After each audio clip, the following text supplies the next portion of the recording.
and thank you for listening to The History of World War II podcast, episode 177, Rommel Retreats, the End of Operation Crusader. As the second battle for Sidi Rezegh shaped up, Rommel had an idea of how to defeat the hard-by enemy forces at Sidi Rezegh. He would go after Freyberg's New Zealand division, who were separated from their armor. However, as had become the custom, his orders to General Cruvel came too late in the night to implement. No matter, Cruvel had again anticipated his military master and issued his own orders. Yes, his plans were bold. They would see the end of Allied resistance in the area and close the door to Tobruk once again, if all worked out. Basically, where Rommel sought to overwhelm and destroy, Cruvel would attempt encirclement. Rommel's was more direct thinking, but would lose more of his men. Cruvel's way would develop more slowly, which brought its own risks, but would save hundreds of their soldiers' lives. Had Rommel's plan been used, he would have attacked the 6th New Zealand Brigade on the Sidi Rezegh Ridge and the 4th New Zealand Brigade at Belhamed on the ridge just north of Rezegh from the north. This full-out attack would have come from the former Afrika Division, recently renamed the 90th Light Division, and, if successful, would have driven the New Zealanders away from the airfield and Tobruk, to then be hit by the Ariete Division further south. And who's to say if it would have worked? But as it was, the day would be governed by Cruvel. Rommel's subordinate called for the 90th Light Division to only apply pressure from the north, not to fully attack, but to make sure the New Zealanders at Belhamed and just south on Sidi Rezegh Ridge didn't go anywhere, certainly not any closer to Tobruk. This would be the beginning of Cruvel's circle. Meanwhile, the 21st Panzer Division, led by General von Ravenstein, would strike from the east, in the flat area in between Belhamed and Sidi Rezegh. As for Point 175, where the eastern end of the New Zealand line ended on Sidi Rezegh Ridge, that would be overrun by the Ariete Division, coming from the south. Directly to the south of the Rezegh Ridge was General Bacher, who had control of that ridge, plus Point 178 just south of it. He and his guns and infantry would hold the line, which again would become a part of Cruvel's circle. That just leaves the western part of the trap, near Ed Duda, just below the Tobruk garrison and due west of the New Zealanders at Belhamed. And that was where Cruvel was going to attack directly, with Neumann Silkau's 15th Panzer Division. At the moment, a part of the Tobruk garrison, under the command of General Ronald Scobie, held Ed Duna, which is why that had to fall back into German hands. However, the 15th Panzer, when the attack was to begin, was to the east of the entire Allied position around Sidi Rezegh Airfield.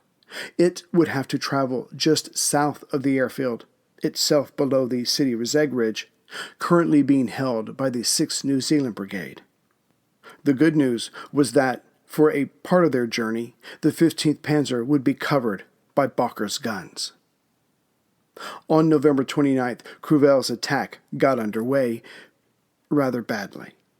As the 21st Panzer Division moved west to engage the New Zealanders' rear guards on their most eastern end of the two ridges, von Ravenstein's staff car got lost and went a little too far west. He was soon surrounded by the lead New Zealander units, which quickly figured out what a prize they now held.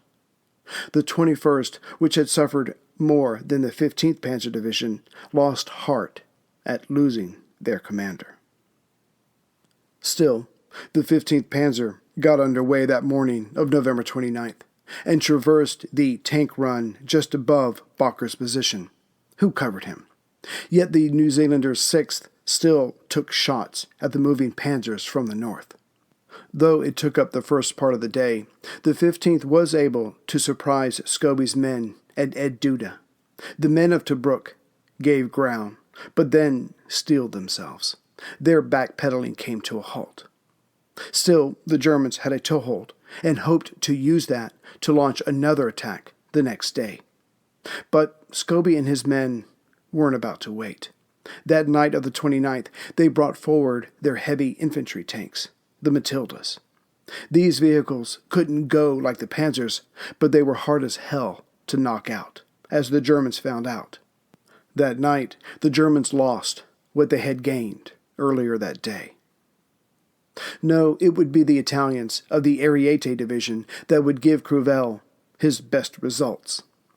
Coming at point 175 on the eastern edge of the Sidi Rezegh Ridge, the southern line of the two main ridges, itself just above the airfield, the New Zealanders of the 6th Brigade believed, mostly because they wanted to believe, that the approaching tanks and men to their south were of the 1st South African Brigade, led by General Pienaar. By the time they realized the truth, the Italians were already behind their main lines. The defenders' position was now untenable. The truth was that the 1st South African, still shaken up by the last few days' fighting, were advancing much slower than realized, being escorted by the 4th and 22nd Tank Brigades. The New Zealanders backed off, knowing it would be useless to fight a series of close-quarter and uncoordinated battles. Early the next day, November 30th, Rommel came to Cruvell's headquarters. The latter did not have much in the way of good news. The 15th Panzer, just outside of Eduna, had their confidence shaken as their long trip and successful surprise attack had come to naught. The now headless 21st Panzer Division was trying to hold its ground just east of the two ridges, but it was costing them. Literally, the men and equipment were being taken out by the New Zealanders' guns on the ridge closest to them. At least the command problem could be solved. The 21st was put under Bacher, though he was still on the ridge to the south of the airfield. As for the one good spot, the taking of point 175 by the Ariete Division, even that was starting to crumble as the British-led forces launched counterattack after counterattack from the south. It was just a matter of time before that location changed hands again. But all this meant nothing to Rommel. He believed Cruvell was assessing the situation with the view that the glass was half empty. The Desert Fox never had that problem. No, their situation was not crumbling. Where they were would be used as launching points to finally finish off the New Zealanders, and thus Ritchie's command. Rommel ordered the 15th Panzer, though shaken, to take the Sidi Rezegh tomb, located on the ridge just above the airfield, to its northwest. To help them, every German gun within range of that tomb would fire until the moment the panzers arrived, thus shaking the New Zealanders' defenses. Once the tomb fell, the Sidi Rezegh Ridge would be then unattainable for the British. But what's more, the Germans would then move north and take Belhamed on the ridge further north of the airfield. And as Belhamed was on the same ridge as Eduna, it would begin the process of once again closing off Tobruk. For whatever reason, the British believed the German position was deteriorating, and the next few days would see the end of their organized resistance. The why of this is still not clear. Suffice it to say, the Allies were setting their sights on reacting to whatever the Axis did, which is hardly ever the recipe for success. Late November 29th, early into the 30th, the 15th Panzer came at the western edge of the Sidi Rezegh Ridge, currently being held by the 6th New Zealand Brigade. As they moved closer, Bacher's guns fired from the south, shelling the area. The New Zealanders had figured out what was coming and gave a good account of themselves, handing the 15th Panzer many casualties and damaged tanks. But the shelling from the south made the difference. The New Zealanders couldn't simultaneously fight off the panzers and duck whenever a shell came down. The 6 New Zealanders slowly backed off of the heights. During November 30th, the same thing played out at Belhamed to the north. The 4th New Zealanders fought tenaciously, but the German panzers and artillery, again, were too much. The link between the 8th British Army and the men of Tobruk was cut. To be sure, the British reacted to this with their own armor. The skittish 1st South African Brigade came at point 175 that afternoon of the 30th, with orders to take it back. Yet, as their heart was not in it, the Italians held them back. As for the 4th Armored Brigade, after babysitting the South Africans to this point, it broke off and went after the airfield again, as it was the center point of the area. The 15th Panzer had left forces there to protect their rear while their comrades ventured north, but the 4th Armored overwhelmed them, which took the pressure off the defeated and retreating 6th New Zealand Brigade. They were in the process of moving to the more northern ridge, but to the east of Belhamed, by some 4 miles, at Zafran. As far as the 4th New Zealand pushed off the northern ridge, those that were not captured or killed also made their way due east to Sevran. So the Allies were beaten and pushed off the heights, but they had wisely come together as to not be finished off, as scattered units were wont to do. By the early afternoon of November 30th, Freiburg realized his division was in trouble. Being pushed off the 2 ridges was bad enough. They had lost men, while inflicting respectable casualties themselves. But when the night came, it was decided the New Zealanders would head southeast, into the desert, to the relative far southeast of the airfield, for safety. Rommel had won the day and the battlefield. But again, it had been a costly victory. He had the momentum, he just needed more men. Those he would not get, but his opponent Ritchie would. With the New Zealanders pushed back and Godwin Austen's 13th Corps trapped with Scobie's outer salient within the wider German circle, Rommel would ready for the morrow to deal with Norrie's 30th Corps.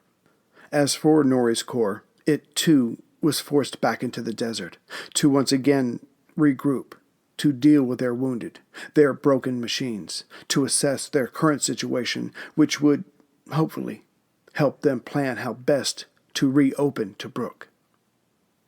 For all of Rommel's costly tactical success, he was starting to worry about the frontier to the east, knowing he left too few men behind. He had to finish off this current struggle and get back to the frontier wire.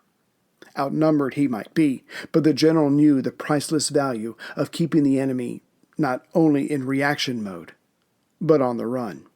His dream of reaching Egypt had not faded. Contacting his superiors in Rome, but not addressing them as such, he reported of his latest victory, but that it would mean little if the reinforcements of men and materiel were not speeded up.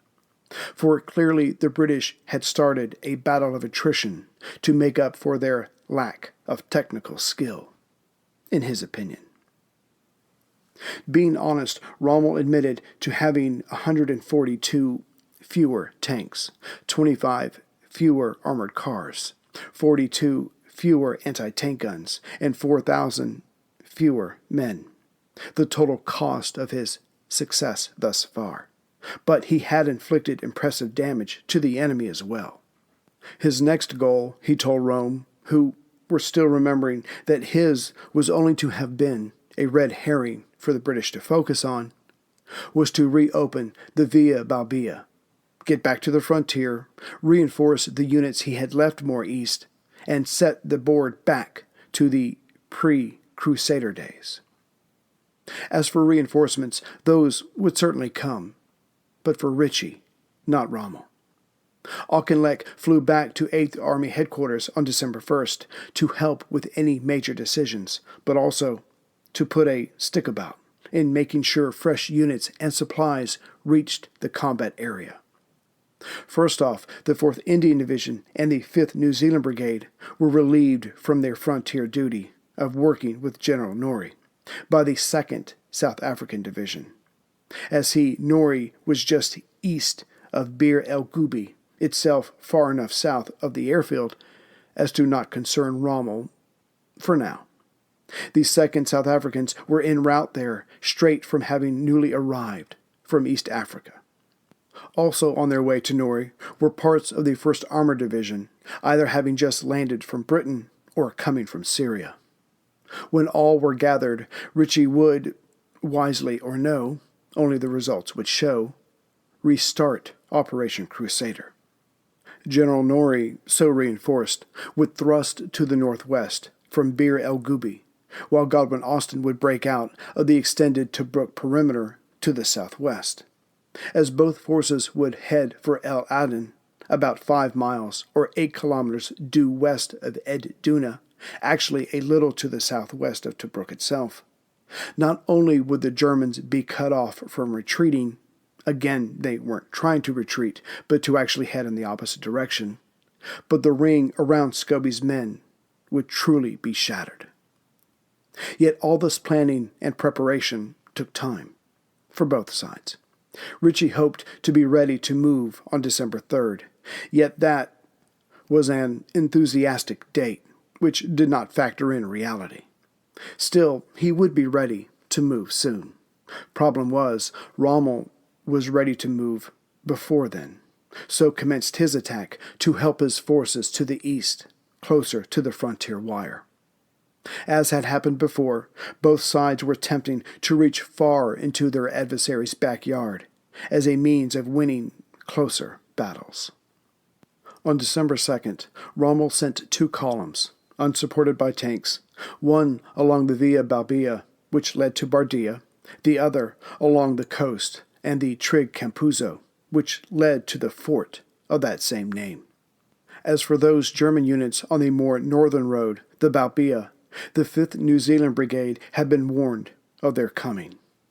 Instead of preparing a hearty defense to repulse the attackers, as things had gotten personal by this time, an ambush was devised, which was pulled off to perfection. The German column was almost completely wiped out before its remains could surrender. In regards to the more southern column, they were merely deflected, though completely, by the 4th Indian Division.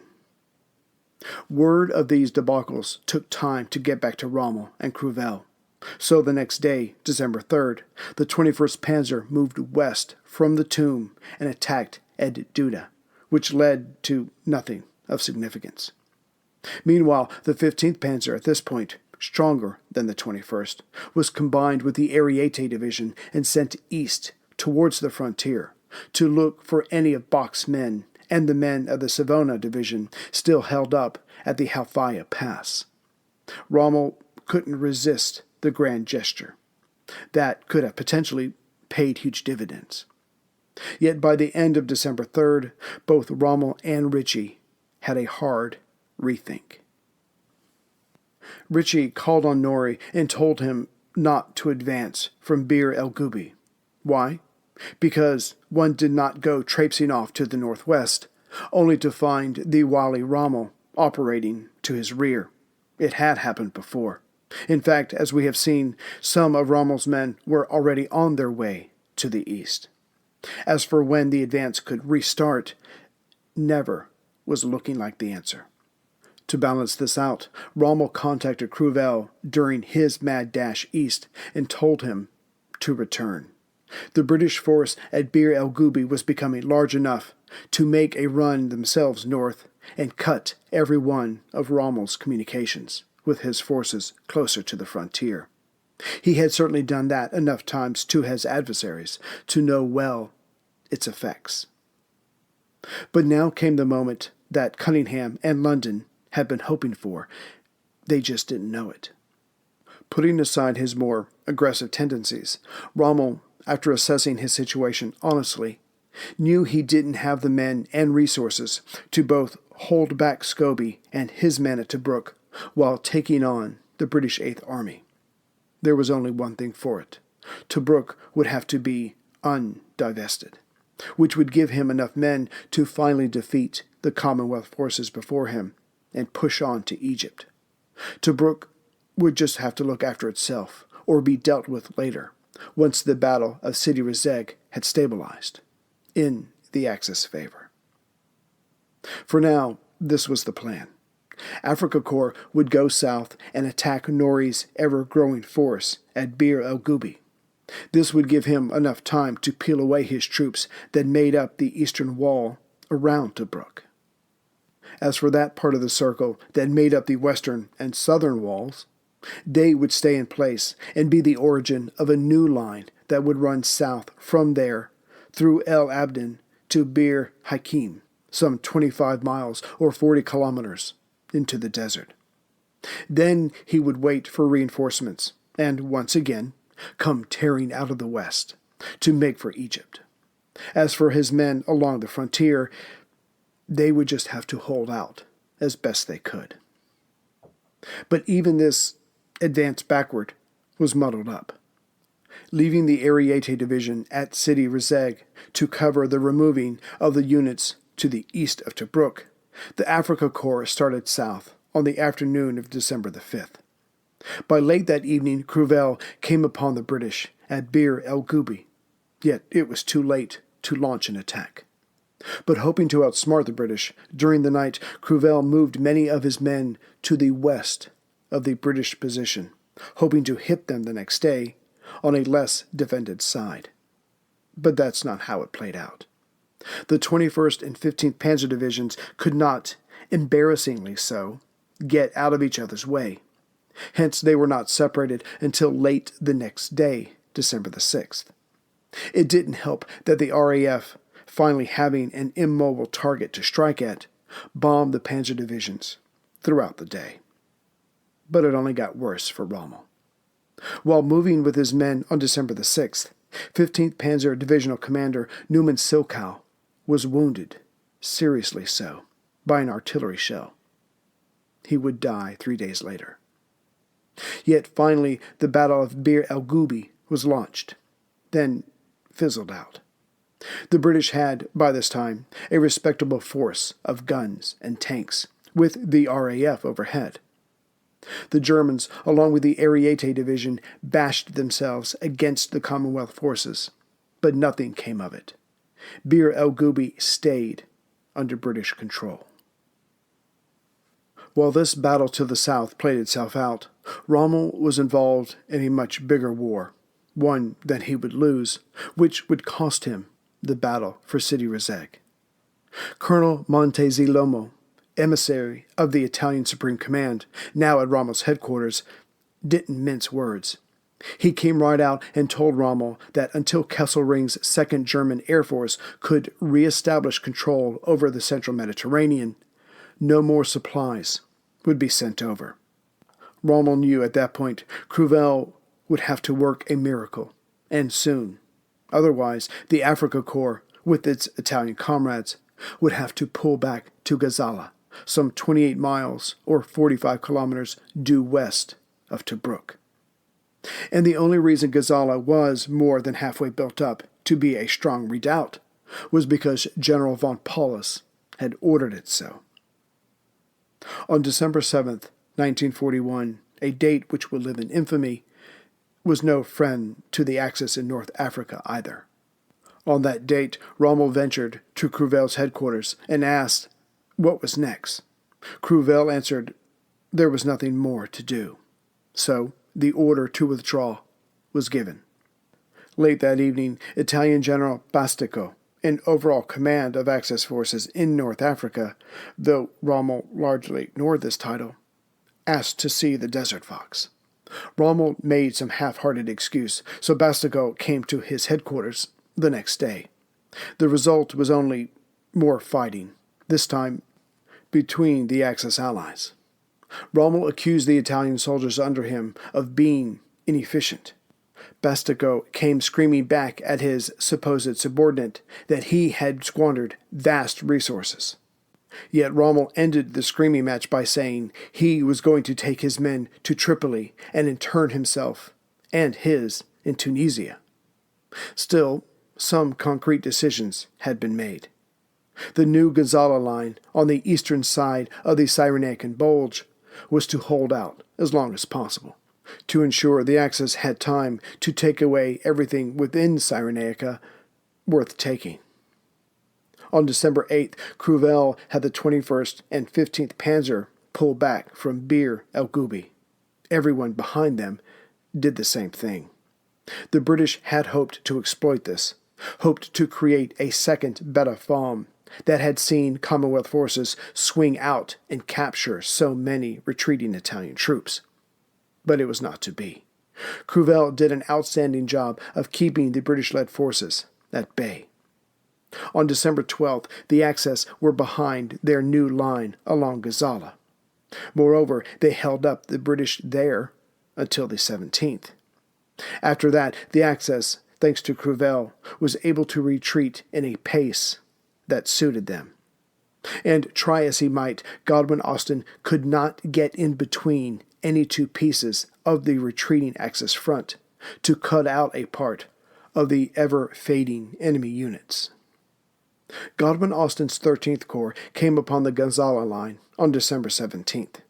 The next day, he advanced enough west to reach the new Axis line that started at Derna, some 50 miles or 80 kilometers northwest from Gazala. This line ran to the south to Makili. The Germans were always just ahead of him. Both forces were now deep inside Cyrenaica proper. The Commonwealth forces tried to swing south again through the desert to get in behind the Germans and Italians. But now the Luftwaffe was doing a splendid job of frustrating that attempt. 3 days later, on December 21st, Godwin-Austen and 13th Corps were along the new Axis line that ran from Barche, about 100 miles or 160 kilometers west of Derna, south to Emsis. Again, the retreating Axis forces were achingly close to the British units. 4 days later, on Christmas Day, the Allies pushed their way into Benghazi itself, in the northwestern corner of the Cyrenaican Bulge. Yet the British weren't the only ones to receive a gift that Christmas of 41. On that day, 2 out of the 4 transport ships had landed with panzers for Rommel and Cruvel. The 2 that made the journey carried 23 and 22 panzers respectively. The other 2 ships, carrying the same number of panzers, were now at the bottom of the Mediterranean.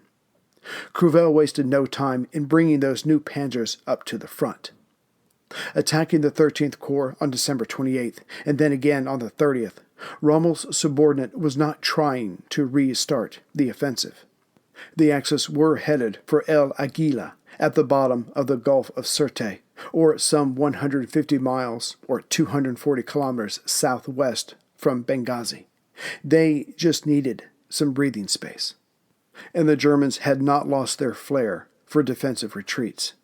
Their professionalism shone, and the 22nd Armor Brigade lost 37 tanks in their first clash, with another 23 gone in their second. The 22nd Brigade had started out with 90 tanks. The last part of Rommel's retreat started New Year's Day of 1942. This was the Allies' last chance to cripple the Axis. But a sandstorm rose on January 6th, which effectively covered the Axis' last few steps.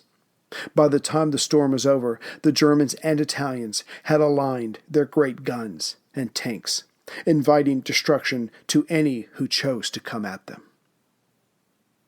But back at the frontier, the situation ended better for Ritchie and the British Eighth Army. One by one, General Norrie was able to focus on the Axis holdouts, with no worry of looking over his shoulder, and brought them all to a point of surrender.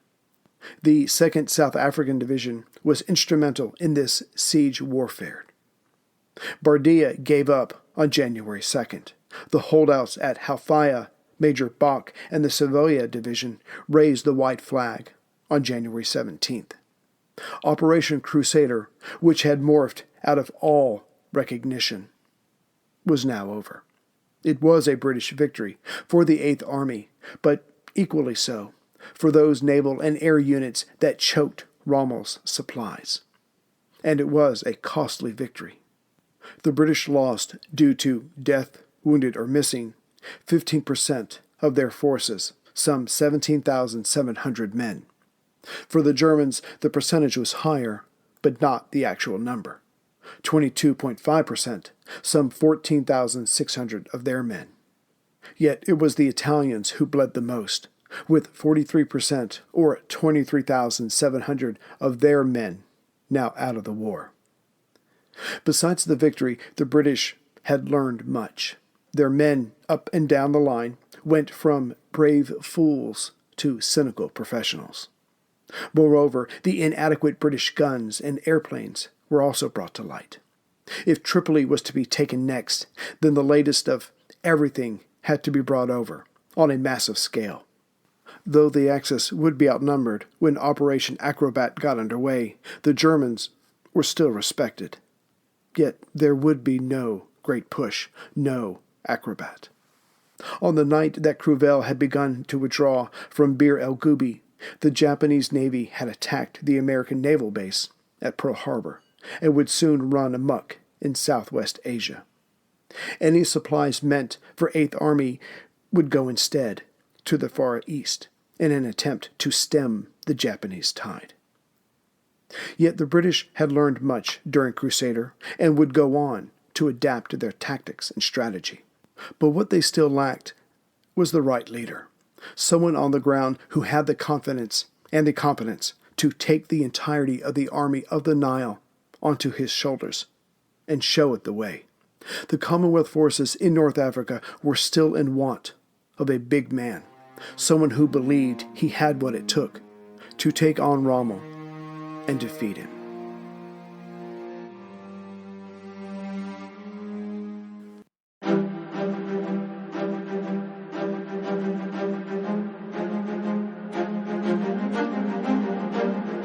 Hello, and thank you for listening to The History of World War II podcast, episode 178, The Pillars of Lenin, Stalin, and Trotsky. Last time, no one was doing well in Russia during the summer of 1917. The Lenin faction of the Bolshevik Party was almost leaderless, except for Stalin and Sverdlov. Trotsky was in jail. Lenin was hiding in a Finnish barn. But so too was the Russian army suffering. It had moved ahead with Kerensky's offensive, but they paid for it after their initial success. Now the Germans were coming on strong. The front was crumbling, which leaves Kerensky. Having gone from war secretary to prime minister in a relative short time, normally only allowed during a war or some other crisis, the new leader was losing allies fast.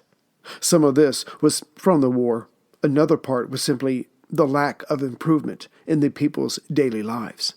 Still, he was at the head of the government and hoping to remain so for as long as possible.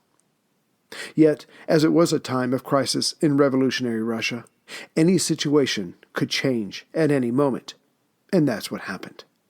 Lenin's latest writings, which Stalin published in The Worker's Path, told the people that the ruling classes were counter-revolutionary, that the bankers were not going to push for economic reforms, that landowners were not going to share their lands, the generals were not going to bring peace. After all, their job was to wage war that would get more peasants and more soldiers killed. In essence, the bourgeoisie was weak. They did not have the power or the inclination to give the masses what they yearned for. No, if there was to be an improvement for the downtrodden, if the revolution was not to be lost, they themselves, with the Leninists in charge, of course, would have to seize power. And whether it was this persuasive message or that the idea's time had come, the Mensheviks and the non-Leninist Bolsheviks agreed. For the first time, the left was unified. To give this unification even more strength, Kerensky's battle of political wills with Kornilov, the commander-in-chief, caused the former to see the Leninists in a less threatening light. As Kerensky ordered Kornilov and many of his followers to come before him to be arrested, and amazingly, most of them did, the Bolsheviks, previously locked up, were let out, most notably Trotsky, on September 3rd. With their stock riding high, the Bolsheviks now dominated the Petrograd Soviet, as well as the one in Moscow. And as such, Trotsky went from prisoner to the head of the Petrograd Soviet. Thus, Lenin finally had one of his own in a prominent position. But to be the leader of an organization while your potential opponents have all the weapons, for example, the Russian army, is nothing to get excited about. But that was about to change. The shipment of 40,000 guns that Kerensky had ordered when his antagonism was at its height with Kornilov finally came to Petrograd. Yet the ones given said guns were the factory workers, a very different destination than Kerensky had envisioned. These now armed men, future Red Guards, would, in time, take the side of the Bolsheviks. Stalin wrote of this time in September that though Kornilov was gone, there might yet be another like him. As such, the Bolsheviks needed the guns, which they had just got, but also they needed to break with the provisional government. That all power needed to go to the Petrograd Soviet. Not because Trotsky was in charge now, but because whoever held power would dictate the type of revolution there would be, who would be looked after in the revolution. And as the Bolsheviks only cared about the landless peasants, they were the ones who would benefit if the Bolsheviks came to power. But even this wasn't enough for Lenin, still in Finland. He sent letters demanding a coup now, before someone or another group came along and gave the people the action they wanted, not just declarations. After all, the stock market had imploded. Many were pillaging. Groups within provinces were attacking other groups, using the lawlessness that prevailed the country to strike back in revenge. Even the soldiers now broke away and gave into banditry. But the sure sign that anarchy had come back to Russia were the lines, the long lines, for bread. There was even talk of disbanding large sections of the Russian army, as it could not be fed. So Kerensky, supposedly for the gesture of it, but there was probably more to it, moved into the Winter Palace, the Tsar's former home. It was a more secure location, to be sure, but Kerensky started sleeping in the Tsar's bed and working at his desk. The political right, disgusted with Kerensky for this, and the barely hanging provisional government, put out stories that their new leader was a Jew and was in the pockets of the Germans. During all this, Lenin's letter was still screaming for action. Clearly, Kerensky had lost the respect of most Russians. Now was the time to remove him and take power. His letters exclaimed, pointing out the obvious, "We have thousands of armed workers and soldiers in Petrograd who can seize at once the Winter Palace, the General Staff Building, the telephone exchange, and all the largest printing establishments. Kerensky will be compelled to surrender." In early October, Stalin published this letter of Lenin's, then added on to keep the people worked up and apprehensive. "The counter-revolution is mobilizing. Prepare to repulse it." Yet, that wasn't the case. More besides, the Central Committee of the Bolshevik Party wasn't even ready to bloody their hands. For the now apoplectic Lenin, this was too much. The time was now. Why didn't his comrades, the men who supposedly followed him, see this? So, risking all, the older leader shaved his beard, donned a wig and fake spectacles, and returned to Petrograd sometime between October 3rd and the 10th. And so disguised, Lenin attended a meeting of the lackluster Central Committee. It was its first since July. Yet even this meeting demonstrated the fear or anxiety the Central members felt, as only 12 of the 21 showed up. Sverdlov, on Lenin's side, reported the supposed popular support for a coup, but still, some of the members held back. Lenin, who couldn't take it anymore, started talking, and then talked some more. His diatribe lasted for hours. And, like earlier in the year, this fiery slight of a man browbeat his opponents. By the end, Lenin got 10 of the 12 members to come to his side. The takeover was approved, yet no date was given. What did this mean? Was there to be an overthrow of the shaky, almost non-existent provisional government, or not? The truth was, anything other than a yes was a no. On October 18th, Zinoviev and Kamenev, the two no votes, wrote in a smaller paper that they were against a coup, which pretty much informed those who read the article that a coup was being discussed, and perhaps even more. Lenin was beside himself with anger. Yes, the provisional government was unpopular and ineffective. Still, it was the authority of the land. If it was to be attacked, it was best if the attack came as a surprise. Lenin wanted the two blabbermouths out of the party, but Stalin let them off once they published an apology in his newspaper. He, Stalin, then considered the matter closed. Yet the coup was out there. It could not be taken back. Again, Lenin was left unsatisfied. He wanted blood. He wanted Russia. But for now, he focused on the body, or bodies, of those who had betrayed him. Meeting with Trotsky on October 18th, Lenin instructed him to deal with Kamenev and with Stalin, if possible. 2 days later, at another Central Committee meeting, Trotsky chastised Stalin for his peace-making efforts and pushed through a vote to accept Kamenev's offered resignation.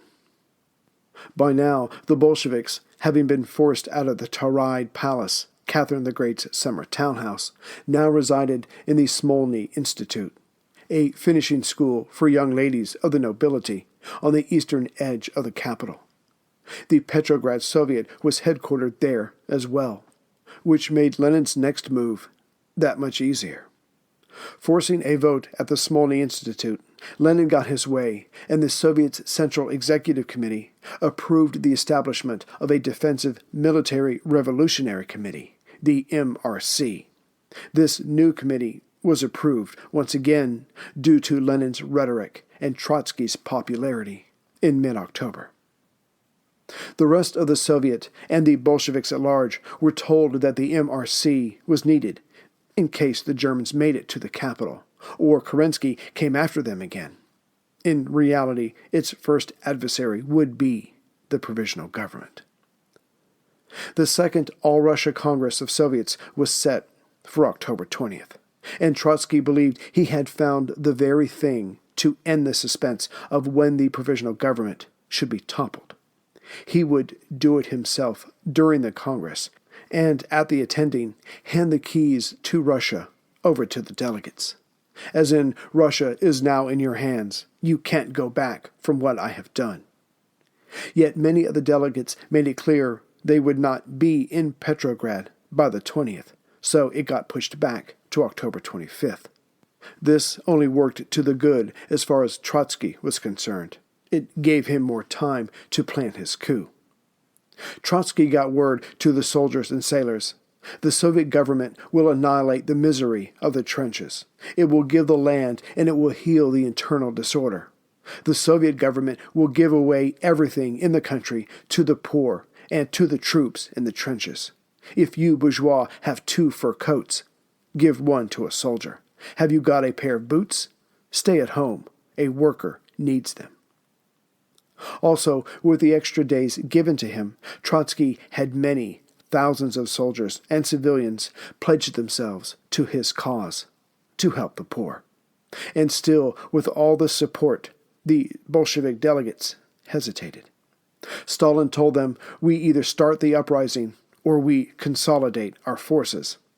Another way of saying, let's wait and see. But Kerensky took that choice out of their hands.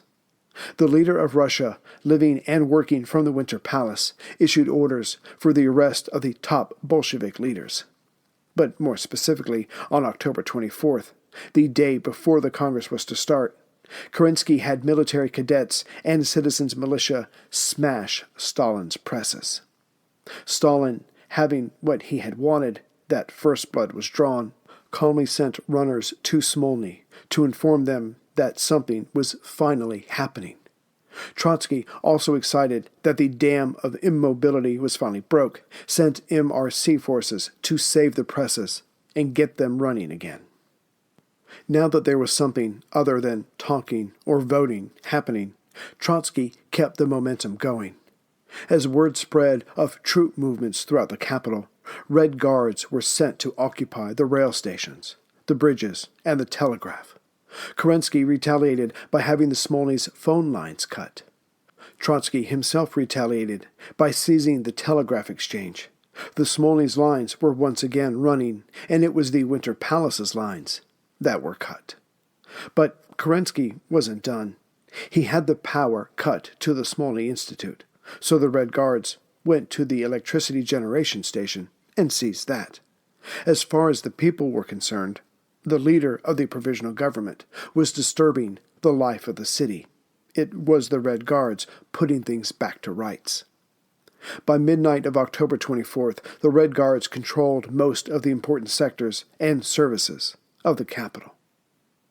Kerensky, though still in the fight, fired the commander of the Petrograd military district, Colonel Georgy Polkolnikov, but the colonel ignored his dismissal. Instead, he informed the headquarters of the General Staff that the government was putting up no resistance to the Red Guards, which seemed true. But how many men still loyal did Kerensky have at the Winter Palace? That was the $64,000 question. If that and he could be taken, the fight was over. The revolution would be won by the Bolsheviks. Yet the question was mute. Whether it was 10,000 or 15,000, the men inside made it clear they would not fight. Instead, they broke into the Tsar's wine cellars and got drunk. Defending Kerensky and the Winter Palace was now some 140 women and a few hundred military cadets. As for the latter, their hearts weren't in it. With them were a few Cossacks, 40 war invalids, and a commander with no legs, also a victim of the Great War. As the Congress commenced the next day, October 25th, the question before the body was, should they take power? There was no one to stop them but themselves.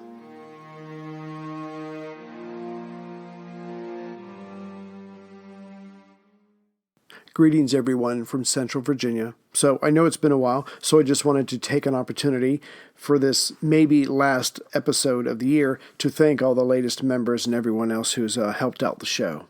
So as far as saying hi and welcome aboard to the latest members, I would like to say hi to Dean N., Cameron A., Ermia A. from Alberta, Canada, Renee F. from Ohio, Zachary B. from Oshkosh, Wisconsin, Andre H. from Masselheim, Germany, Mikhail B., Scott K. from Bridgewater, New Jersey, Timo I., Joe W. from Swansea, UK, David M. from Bexley, New South Wales, Australia, Benjamin H. from Indianapolis, Indiana, James M. from Thibodaux, Louisiana, Chija B. from Sierra Madre, California, Dan S. from Valby, Denmark, Sean W. from El Paso, Texas, Brandon O. from Claremont, Washington, Eric S. from Manlius, New York, Liam A. from Railway State, Queensland, Australia, Jason B. from North Lanarkshire, UK, Robert F. from Ulshut, Sweden, I'm sure I butchered that, sorry Robert, and Hope H. from Oklahoma City, Oklahoma. As for those of you who have purchased CDs, probably as Christmas gifts for those who haven't mastered the iPod, there's Sean M., Christopher G. from Middlesex, UK, Christopher H. from Birmingham, UK. And it is Brian G. who has decided to buy a Churchill mug for someone, so thank you very much, Brian. As for the donations, I would like to thank Brett G., Jennifer B. from Inglewood, Colorado, Jeff S. from Hot Springs National Park, Arkansas. So there's a little bit of time left, but I still have got mugs and CDs or the coffee, what do you call them, the travel mugs, if anybody wants those. So just send me an email to wwiipodcast@gmail.com. I'll let you know what I have, and I'll give you a price quote if you want. And the next thing that you're about to hear has nothing to do with history, but I was going through an old computer, and I found a recording of my cute little daughter, Kiki, who decided she would help me with my podcast. So I just thought I'd end the year with something for my family who have supported me for the last 6.5 years, trying to tell a 5-year story. Take care, everyone. Hi, I want to, well, my father's good and I love his podcast. So, I thought that maybe,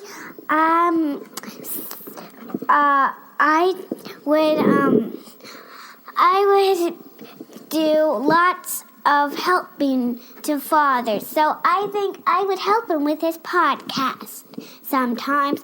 And one time I was saying thank you with father and me and mommy and Sophie. We all said thank you and thank you, and we said thank you and thank you and thank you and thank you, and we so yeah, and I hope you get this message. This is not a message. I'm pretending. So,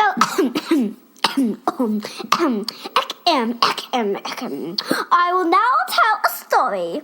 Once upon a time, the end. There, I'm done. Oh, wait, and one thing, period. Okay, that is a silly thing. Goodbye. Mwah.